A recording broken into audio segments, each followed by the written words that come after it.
وہ چاروں بیویاں کہتی ہیں کہ ہم نا ایک سے بڑھ کر ایک خوشبو استعمال کرتی ہیں، لیکن ہمارے شوہر حضرت عتبہ رضی اللہ تعالیٰ عنہ صحابی تھے، ان کو ہم نے کبھی خوشبو لگاتے نہیں دیکھا، اور ان کی خوشبو ہمیشہ ہماری خوشبو پہ غلبہ پا جاتی۔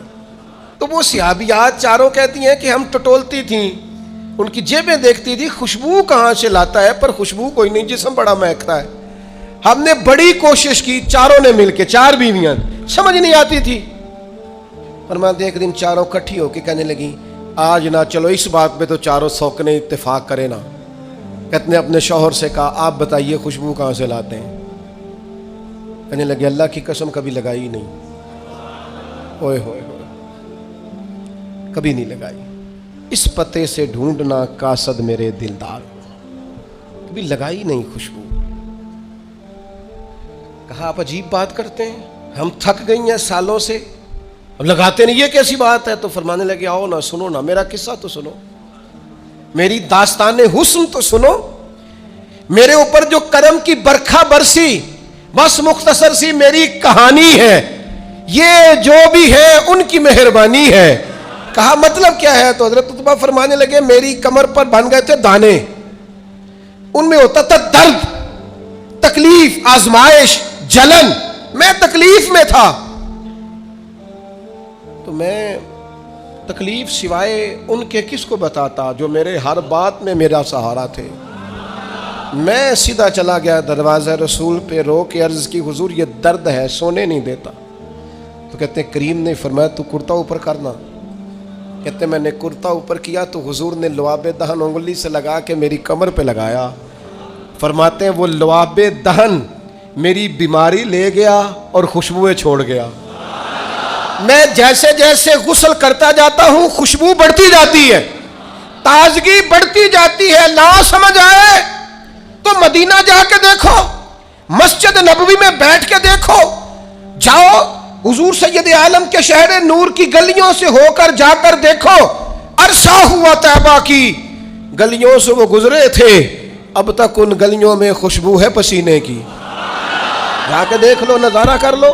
اللہ تعالیٰ نے حضور کا سراپا ہی ایسا بنا، یہ حضور کے دست مبارک ہے نا۔ حضرت انس بن مالک فرماتے ہیں میں نے ریشم بھی اتنا نرم نہیں دیکھا جتنا حضور کے ہاتھ نرم تھے، کستوری سے اتنی خوشبو نہیں آتی جتنی دست مبارک سے آتی تھی۔ اور فرماتے ہیں عرب کی گرمی بڑی مشہور تھی، میں حضور کے دست مبارک ہاتھ میں لیتا تو برف سے زیادہ ٹھنڈے ہوتے۔ اتنا اللہ تعالیٰ نے محبوب کو معنویت کے ساتھ سجایا، سنوارا۔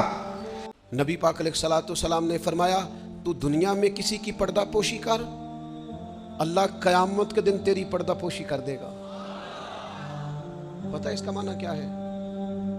عیب کھولے بغیر ہی رب قیامت میں معافی عطا کر دے گا۔ اس سے بڑا سہارا ہے کوئی؟ صرف اتنا کرو، پردے ہی رہنے دو۔ محلے میں کس کی حرکتیں غلط ہیں وہ سب کو پتا ہے، لیکن بھوکا کون کون ہے، بل کس کا آیا ہے اور پریشان ہے یہ نہیں پتا، کس کے بچے کی اسکول کی فیس نہیں گئی یہ نہیں پتا، باقی غلط کون کون ہے معاذ اللہ سارا پتا رکھتے۔ پردہ پوشی، اللہ کا بندہ پردہ پوش ہوتا ہے۔ فقیری نام ہی پردہ پوشی کا ہے۔ تیرے پاس لاکھوں کے راز ہوں لیکن تو نے سینے میں چھپائے ہوئے ہیں۔ فقیر اپنے کفن میں بڑے راز چھپا کے دنیا سے چلے جاتے ہیں، وہ راز کھولا۔ فقر کا بہت بڑا درجہ یہ ہے کہ تیرا دل پردہ پوشی والا ہو۔ تو نبی پاک نے فرمایا جو کسی کے پردے کھولے گا، وہ اپنے گھر کے اندر بھی بیٹھا ہوا تو اللہ اس کے پردے کھول کے اسے ذلیل کر دے گا۔ کیا معنی ہے؟ صاف ستھری دو ٹوک بات ہے۔ جس کا ذلیل ہونے کا دل ہو کہ میرے پردے کھل جائیں، وہ دوسروں کے کھول دے، خود بخود تیرے کھل جائیں گے۔ لیکن دوسروں کے بچوں کی باتیں چسکے لے کے کرنا اور پھر کہنا میرے بچے بدنام نہ ہو، دوسروں کے گھر کی باتیں منہ کھول کے کرنا اور پھر خیال کرنا کہ تیرے بچوں کی کوئی بات نہیں کرے گا۔ او بھائی اگر چاہتا ہے تیرے پردے قائم رہیں تو پھر تو بھی پردے قائم رکھ۔ نبی کریم صلی اللہ تعالیٰ علیہ وآلہ وسلم نے ایک بات ارشاد فرمائی ہے، مسلم شریف میں ہے۔ اکثر میں کہتا ہوں بعض باتوں پر وجد ہو جاتا ہے، یہ وجد والی بات ہے۔ حضور علیہ الصلوۃ والسلام فرماتے ہیں اللہ حیا والا ہے، پردہ پوشی والا ہے۔ اللہ حیا اور پردہ پوشی کو پسند فرماتا ہے۔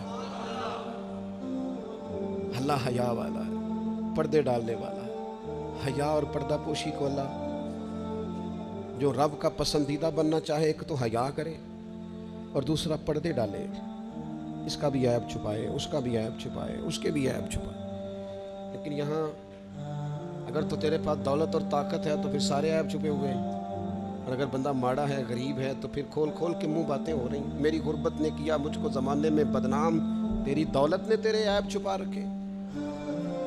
اپنی طبیعت کو پڑھ. اللہ کا بندہ کنز المال میں موجود ہے، حضرت عمر رضی اللہ تعالیٰ عنہ بیٹھے تھے. یہ ذرا دیکھیے یہ حضور کی تربیت یافتہ جماعت کیسی تھی. سیدنا فاروق اعظم بیٹھے، حضرت جریر ابن عبداللہ رضی اللہ تعالیٰ عنہ بیٹھے. ایک آدمی کی اچانک ہوا خارج ہو گئی اور اس کی آواز آئی اور بدبو پھیل گئی. اب یہ چیزیں بعض اوقات انسانی طبیعت کے کنٹرول میں نہیں ہوتی. ہمارے ہاں لوگ مذاق اڑاتے ہیں، پھپتیاں کستے ہیں، تانا زنی کرتے ہیں. ہوا خارج ہوئی، آواز بھی آئی اور بدبو بھی پھیلی. حضرت جریر ابن عبداللہ فٹافٹ اٹھ کے کھڑے ہوئے، حضرت عمر سے عرض کرنے لگے حضور ہم سارے جا کے وضو نہ کر رہے ہیں. حضرت جریر فٹافٹ اٹھ گئے کہ کہیں کسی ایک کی طرف لوگوں کا اشارہ نہ ہو جائے، وہ بندہ شرمندہ ہوگا، پردہ کھلے گا. یہ تربیت ہے رسول اللہ کے صحابہ کی.